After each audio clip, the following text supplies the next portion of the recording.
US Iran का जो ये महायुद्ध चल रहा था, अब इसका असर सीधे सीधे पूरी दुनिया की जेब पे दिखने लगा है। अगर आप आज की ही न्यूज उठा के देखेंगे तो आपको पता लगेगा कि क्रूड ऑयल अब $100 प्रति बैरल के पार पहुंच गया है। इंडियन मार्केट की अगर बात करें, स्पेशली आईटी सेक्टर, इन्फोसिस का शेयर जो है इस समय 52 हफ्ते के सबसे निचले स्तर पे है। इन्फोसिस और कई बड़ी सारी कंपनियों ने अनाउंसमेंट किया है कि वो आगे आने वाले 2026-27 के वित्त वर्ष में बहुत सारी कटौतियां करेंगे।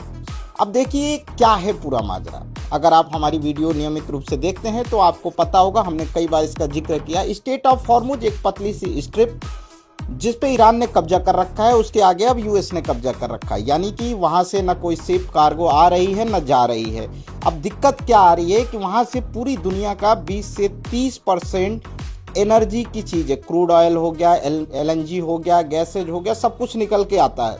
अब इस चक्कर में जब वहां से क्रूड ऑयल निकल नहीं रहा है, एलपीजी निकल नहीं रहा है, तो क्रूड ऑयल के दाम बढ़ रहे हैं। अच्छा, इसमें मजेदार बात यह है कि इन सब के बीच जो है रसिया ने एक बड़ा गेम प्लान किया, एक रसिया बड़ा प्लेयर निकल के आया। अब देखिए, रूस यूक्रेन में जो वॉर चल रहा था उस चक्कर में रसिया के ऊपर बहुत सारे सैंक्शंस लगे थे, लोग वहां से तेल नहीं खरीद रहे थे।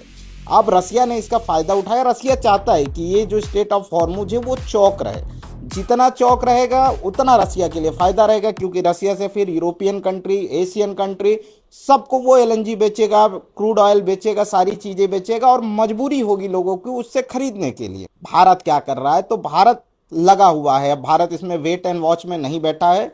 एनएसए अजीत डोभाल अभी हाल फिलहाल यूएई गए थे, बहुत सारी बातें हुई, स्पेशली वो एनर्जी क्राइसिस के मामले में ही गए थे कि इसे कैसे निपटारा करना है, कैसे वहां से हमारी जो एनर्जी की ज़रूरतें हम करते हैं, आपूर्ति करते हैं, उसके सेकेंडरी ऑप्शन क्या है, कैसे क्या किया जाए।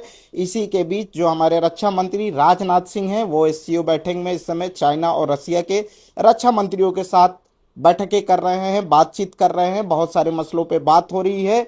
तो पूरा गवर्नमेंट जो है, सरकार जो है वो लगी हुई है। और जैसा कि आपको हमने बताया कि क्रूड ऑयल का दाम 100 प्रति बैरल के पार पहुंच गया है, तो इसका असर सीधे आपकी और हमारी जेब पे आने वाले कुछ दिनों में दिखेगा।